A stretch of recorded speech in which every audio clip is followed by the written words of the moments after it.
आप सभी को Ram Ram and good evening. Welcome back to my channel. My name is Ankush and I hope all of you are doing well. उम्मीद करता हूँ आप सभी ठीक होंगे, अपनी पढ़ाई अच्छे से कर रहे होंगे और जो मैंने आपको बोला था कि इस काम को आगे बढ़ाने का जो आप काम करेंगे कि दूसरों को भी बताएंगे, उनको भी मोटिवेट करेंगे और खास करके स्कूल के बच्चों को, ताकि उनका लेवल अभी से अपग्रेड होना स्टार्ट हो जाए, उन्हीं के बेसिक अब जो बेसिक्स हैं उनके अभी से क्लियर होना स्टार्ट हो जाए, वो आप कर रहे होंगे। तो खुद भी सीखिए और जो आपके छोटे भाई बहन, जो भी कजिन्स जो भी हैं, उन सबको सिखाने का काम करिए। आज का हमारा टॉपिक फ्यूचर टेंस का रहेगा और फ्यूचर टेंस में भी जो हमारा फर्स्ट पार्ट है सिंपल फ्यूचर टेंस, ये हमारा आज का टॉपिक रहेगा। उम्मीद करता हूं साफ तौर पे आप देख पा रहे होंगे। ठीक, साफ दिख रहा है। ओके, ठीक है। देखिए भाई, सिंपल फ्यूचर टेंस अभी तक हमने जो सीखा है वो किसी काम को हम जब डेली रूटीन में करते हैं, चाहे वो डेली रूटीन हमारा प्रेजेंट टाइम का रहा हो या पास्ट टाइम का रहा हो, हमने उसको कैसे लिखा जाए उसको सीखा है। ठीक है। अब हम बात उस टाइम की करते हैं जो अभी आया नहीं है, आएगा। यानी कि इस प्रेजेंट टाइम के आगे जो भी टाइम आएगा, चाहे वो आज के दिन का हो या आज से आगे आने वाले जितने भी दिनों की बात करें, उसको हम इस फ्यूचर टेंस में काउंट करेंगे, इस सिंपल फ्यूचर टेंस में काउंट करेंगे। ठीक है। तो सबसे पहली बात यही कि भाई जो आज से आगे, इस टाइम से आगे, आज से भी नहीं, इस टाइम से आगे जो टाइम आएगा उसको हम सिंपल फ्यूचर टेंस में काउंट करेंगे। फिर बात आती है कि इसको लिखा कैसे जाए। तो भाई विल शैल का यूज करेंगे और साथ में यूज करेंगे वर्ब की फर्स्ट फॉर्म का। इस टॉपिक को बड़े ध्यान से समझिएगा। ठीक है। बड़ा नॉर्मल सा, हर कोई आप में से जो भी क्लास देख रहा होगा, आप सोच रहे होंगे विल शैल के साथ वर्ब की फर्स्ट फॉर्म तो बड़ा सिंपल सा है, हमें तो आता है ये। ठीक है, एक मिनट।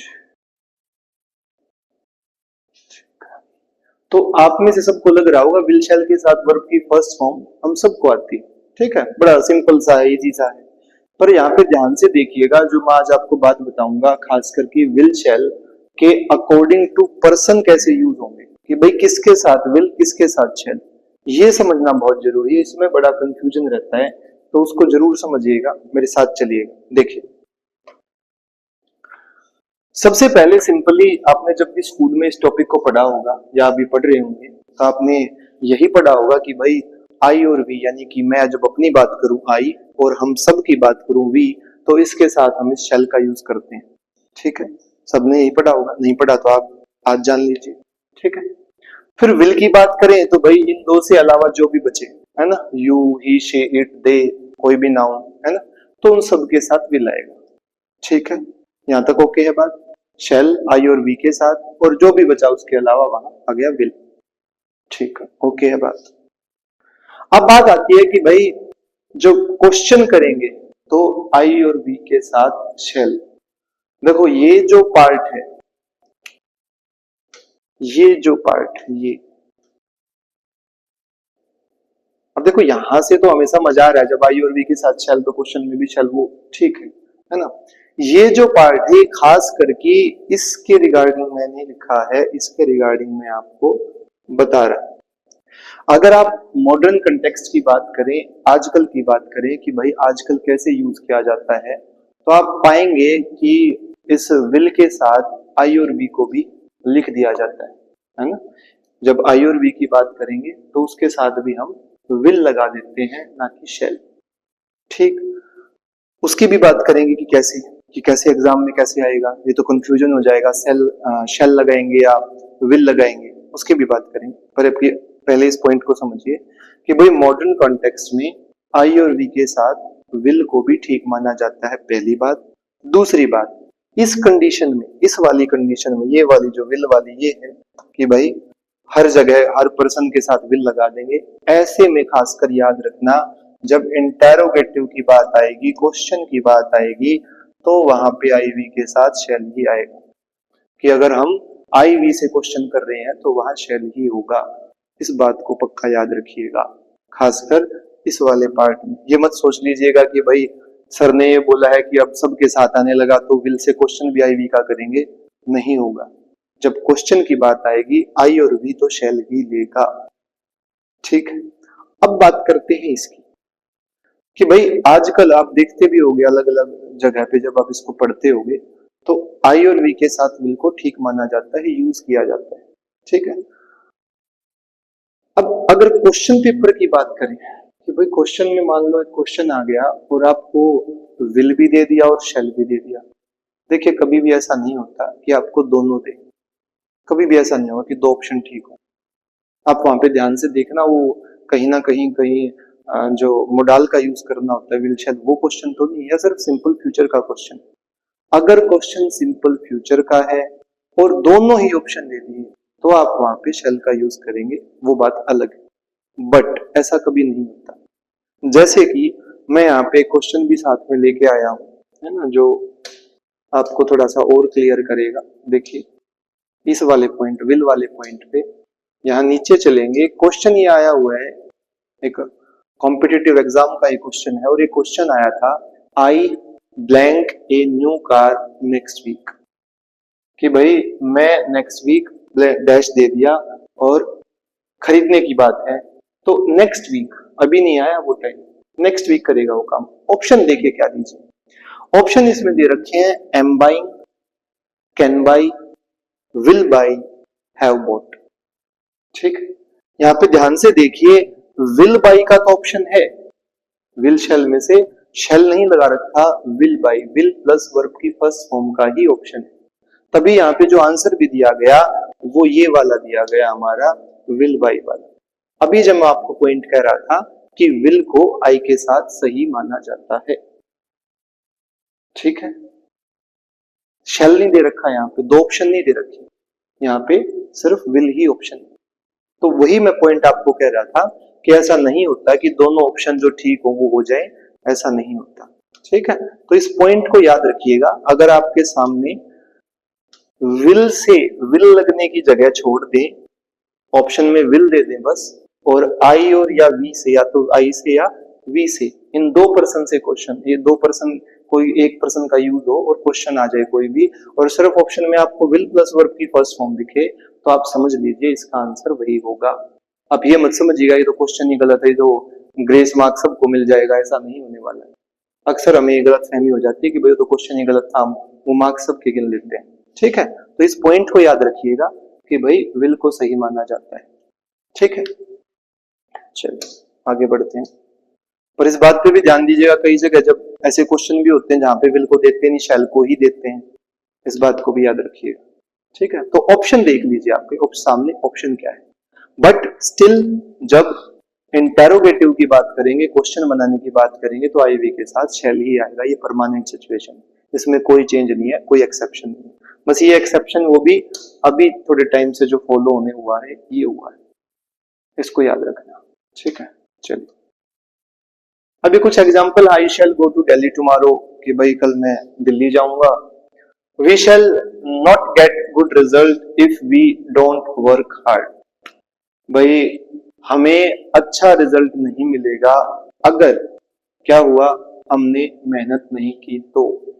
अब ये वाला जो आप देखोगे कंडीशनल वाला पार्ट जो है, इसको अभी नेक्स्ट डिस्कस करेंगे, याद रखना ये वाला एग्जांपल है ना, इसको अभी नेक्स्ट डिस्कस करने वाले हैं नीचे।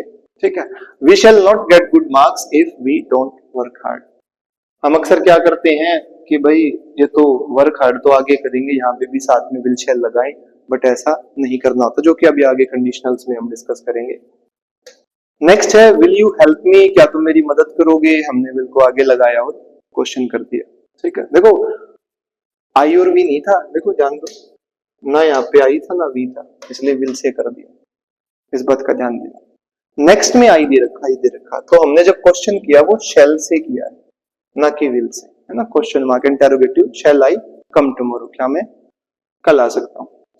ठीक है, चलिए ये एग्जाम्पल हमने कर लिया था, ये शायद एसएससी सीजीएल का क्वेश्चन था शायद। ठीक है, जो ऊपर हमने अभी किया था एसएससी सीजीएल का क्वेश्चन था वो। यूजेस देखते हैं हम। सिंपली पहला यूज तो यही है कि to denote a future action और इवेंट। फ्यूचर में होने वाली कोई भी एक्टिविटी है, कोई एक्शन होने वाला है, इवेंट होने वाला है, उसको डिनोट करने के लिए हम विल शैल का यूज करेंगे और वर्ब की फर्स्ट फॉर्म का साथ में यूज करेंगे। We shall win the match, भाई हम मैच जरूर जीत जाएंगे। She will come late today, आज वो लेट आएगी, जो भी आने वाला है, ठीक है। अब आती है मेन पार्ट। देखो सिंपल फ्यूचर में जो ऊपर वाला पार्ट है वो इतना इजी क्वेश्चन कॉम्पिटिटिव में तो नहीं आता। आता कहां से है? सिंपल फ्यूचर में क्वेश्चन कहां से आता है? वो आता है हमारा कंडीशनल, ठीक है, कि एक कंडीशन लगेगी। कैसे लगेगी? देखो पहले कंडीशनल वर्ड्स को देखिए। until, unless, till, if, as soon as long as, when, before, in case, provided, by the time, after, etc. ऐसे और जो कंडीशनल, जहां पे कंडीशन लगी कि अगर ऐसा होगा तो, है ना, ये पहले हुआ तो, ठीक, कि भाई जब ऐसे होगा तो दूसरा काम होगा, वो कंडीशन लगी वहां पे, ठीक है। तो जहां क्या लगेंगे, कंडीशनल वर्ड्स का यूज करके हम क्या कोई विल शैल लगाने की कोशिश करेंगे। विल शैल लगा के जहां पे एक सेंटेंस को बनाने की कोशिश करेंगे कि भाई अगर ऐसा होगा तो दूसरा काम होगा। हुआ नहीं है, आगे वाले टाइम में होगा, फ्यूचर टाइम में होगा। कई बार कहते हैं ऐसा होगा तो दूसरा काम होगा, में से कंडीशन लगा देते हैं कि भाई तू मेरा ये काम करेगा तो ऐसा होगा, ठीक है। तो उस कंडीशन वाले में ध्यान रखना, ये विल और शैल हमेशा नहीं आता, बिल्कुल नहीं आता, कोई एक्सेप्शन नहीं। इसको क्रॉस इसीलिए किया, ये गलत, वैसे गलती नहीं हुई, वैसे होता तो बिल्कुल काट देते, आपको समझाने की क्रॉस किया है कि ये एकदम गलत होगा, ठीक है। विल शैल कंडीशनल वाले पार्ट में नहीं आएगा। जहां कंडीशनल दिख जाए उसके साथ विल शैल हटा दो।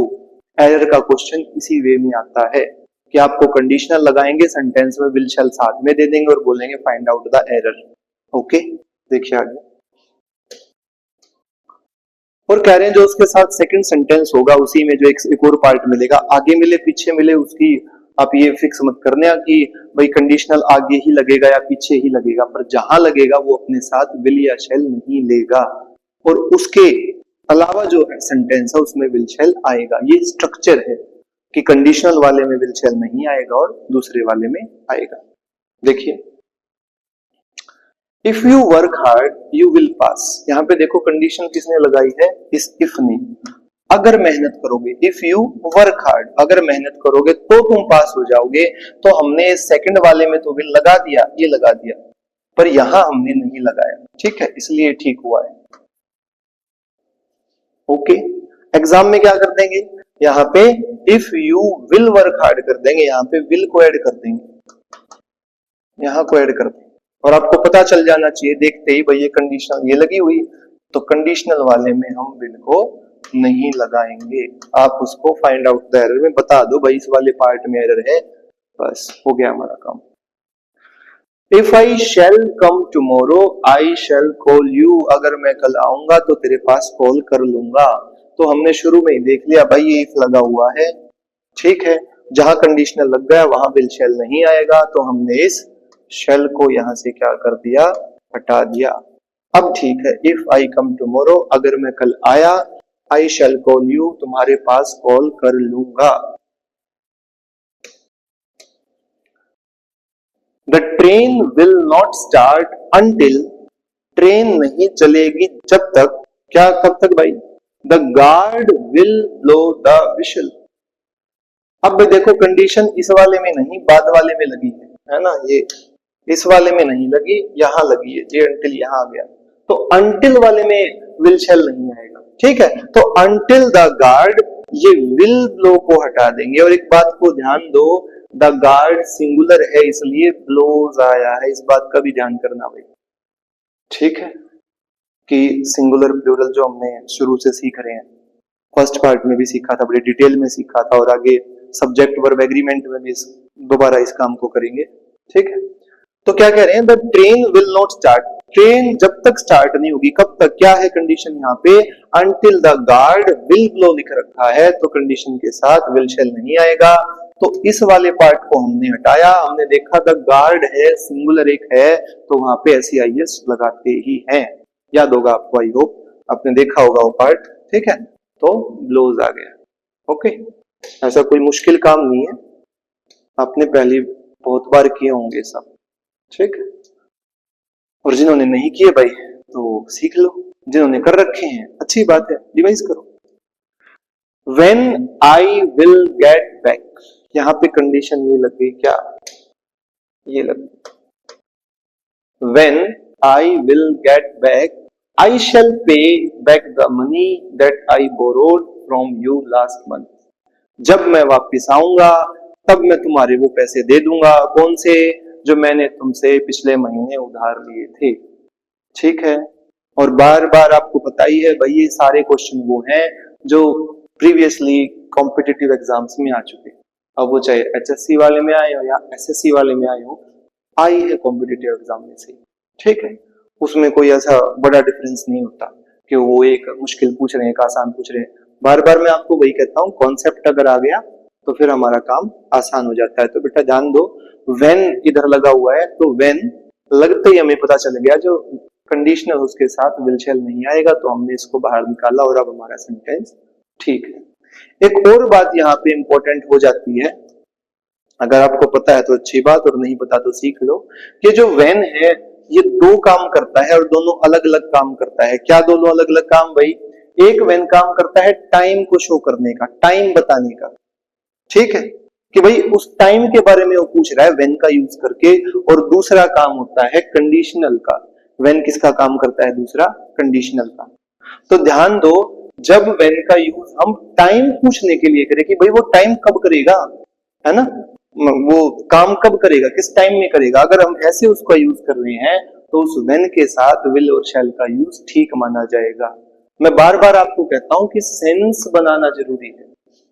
अगर सिर्फ आपने ये रट लिया कि जहां व्हेन दिख गया और वहीं पे हटा दूंगा मैं विल शैल को, तो आप गलत होंगे। आपको सेंस बनानी जरूरी है कि क्या ये व्हेन यहाँ पे कंडीशन लगा रहा है या टाइम पूछ रहा है किसी काम का, कि वो काम कब होने वाला है, कब होगा वो काम, ठीक है। तो ध्यान दो, अगर वो टाइम पूछने की काम कर रहा है तो वहां पे विल शैल को एकदम ठीक माना जाएगा, ये टाइम वाले पार्ट में ठीक माना जाएगा। पर जब कंडीशनल में लग गया तो हम उसको गलत मान लेंगे। जैसे नीचे देखो, when will you buy a new car, है ना, एक क्वेश्चन कर रखा है, when will you buy a new car, when भी लग गया और व्हेन के तुरंत बाद विल भी लग गया। पर ध्यान दो, यहाँ पे कंडीशन नहीं है कि जब तुम कार खरीदोगे तो कुछ और होगा, ऐसा नहीं पूछ रहा, बस सवाल है क्या, कब खरीदेगा भाई, टाइम पूछ रहा है, when will you buy a new car. तो इसलिए हमने यहाँ पे इसको ठीक माना कि भाई ये एकदम ठीक है, ओके, ये एकदम ठीक है। तो सिंपल फ्यूचर में इतना ही। अब हमारा जो एडिशनल पार्ट है, जो एक्स्ट्रा हम रोज क्लास में हमने जो सीखने का स्टार्टिंग की थी, उसका थर्ड पार्ट आ जाता है क्या, वन वर्ड सब्स्टिट्यूट। देखिए भाई क्या कह रहे हैं, क्रेसी वर्ड है, एक पर्टिकुलर फॉर्म ऑफ गवर्नमेंट को या सिस्टम ऑफ गवर्नमेंट को ये वर्ड दिखाता है, और इस क्रेसी का अलग अलग जगह पे अलग अलग वर्ड्स में यूज होता है। तो जो अलग अलग वर्ड्स हैं वो हमें किस टाइप की गवर्नमेंट बताते हैं, आज उसके बारे में हम सीखेंगे। तो देखो, तो क्रेसी क्या है भाई, denoting a particular form of government, system of government. भाई ये GOVT मैंने जल्दी में थोड़ा शॉर्ट किया है, समझ जाना है गवर्नमेंट ये पूरा, ठीक है। ध्यान रखना, कभी भी क्या कहते हैं, फॉर्मल वे में, ऑफिशियल वे में हमें छोटा करके नहीं लिखना होता, ठीक है। वो भी वो समझाने के लिए मैंने जल्दी जल्दी में लिख दिया, आपको ध्यान रखना है GOVT कभी भी ऑफिशियल फॉर्मल जो भी ऐसा काम करो आप, एग्जाम दो, ऐसा वहां पे शॉर्ट नहीं लिखना होता, याद रखना। देखिए, सबसे पहला डेमोक्रेसी, आपको पता होगा गवर्नमेंट बाय द पीपल, की भाई जो आप अपनी सरकार चुनते हो, जब भी इलेक्शंस होते हैं तो डेमोक्रेसी क्या है हमारी, गवर्नमेंट बाय द पीपल। दूसरा है autocracy, government by one person slash rule by one. कोई एक इंसान जब अपनी गवर्नमेंट चलाए, रूल करे, तो भाई क्या होगा, ऑटोक्रेसी होगा। तीसरा है aristocracy, government by people of the highest social order. भाई जो इस समाज में जिनका सोशल ऑर्डर हाईएस्ट है ना, वो जानी मानी हस्तियां, है ना, जिनका सोशल ऑर्डर हाईएस्ट है, जब वो सरकार बनाते हैं उसको हम एरिस्टोक्रेसी कहते हैं, ठीक है। Plutocracy, government by rich people, wealthy people, पैसे वाले लोगों, जब जो पैसे वाले लोग हैं, रिच हैं, वेल्दी हैं, जब वो गवर्नमेंट बनाए तो उसको हम प्लूटोक्रेसी बोलेंगे। मोबोक्रेसी, भाई मोबोक्रेसी क्या होता है? Government by mob by the masses. कई बार भीड़ इकट्ठा होकर कहती है ना अब हमारी चलेगी, है ना, कई बार भीड़ इकट्ठा होकर दबाव बनाती है, तो उसको हम क्या कहते हैं? मोबोक्रेसी कहते हैं। ठीक है। नेक्स्ट है bureaucracy, government run by officials. भाई जो बड़े ब्यूरोक्रेट्स हैं, आईएएस वगैरह हैं, जब वो गवर्नमेंट को चलाएं उसको हम क्या बोलेंगे? Bureaucracy. Oligarchy, government by small group of people. भाई एक छोटा सा एक ग्रुप है ना, वो कोई भी हो सकते हैं, कुछ लोग मिलके जब गवर्नमेंट चलाएं कि भाई बस वो किसी से नहीं पूछते, किसी का कोई सलाह नहीं मानते, एक छोटा सा ग्रुप है वो सरकार चला रहा है, तो उसको हम ओलिगार्की बोलते हैं। थियार्की या theocracy, government by God divine. भाई जब हम ये बोलते हैं कि भगवान सरकार चला रही है ना, भगवान का जो प्रतिनिधित्व करते हैं जो प्रीस्ट वगैरह, वो कहते हैं कि भाई हम उनकी ओर से हम सरकार चला रहे हैं, हम सरकार हैं, तो उसको हम ये या तो ये या कौन सा भी बोल सकते हैं। Monarchy, the rule of a king और क्वीन। भाई राजा या रानी जब रूल करते हैं ना, आजकल वो नहीं रहा, तो मोनार्की उसको बोलते हैं।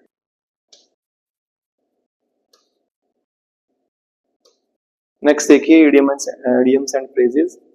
गो फॉर, फर्स्ट है हमारी टू अटैक और decide on something, choose something. कि भाई कई बार रहते हैं ना गो फॉर इट, है ना, कि भाई हाँ ये तुम्हें काम कर लेना चाहिए। ओके, तो जब हम किसी पे अटैक करें या फिर डिसाइड करें कि भाई क्या चीज करना है, काम करना है नहीं करना है, डिसाइड करें किसी चीज को, चूज करें, है ना, वो होता है गो फॉर। गो विद होता है टू एक्सेप्ट एन आइडिया और एग्री विद ए पर्सन। कि भाई जब हम कह रहे हैं गो विद का यूज कर रहे हैं, इसका मतलब हम सामने वाले जिसके लिए यूज कर रहे हैं, हम सामने वाले से एग्री हैं, हम सामने वाले के साथ हैं, कि भाई मैं तेरे साथ हूं। गो विद का मतलब ये होगा, एक मिनट, ठीक है, तो गो विद का मतलब ये होगा make slash play ducks and BRICS.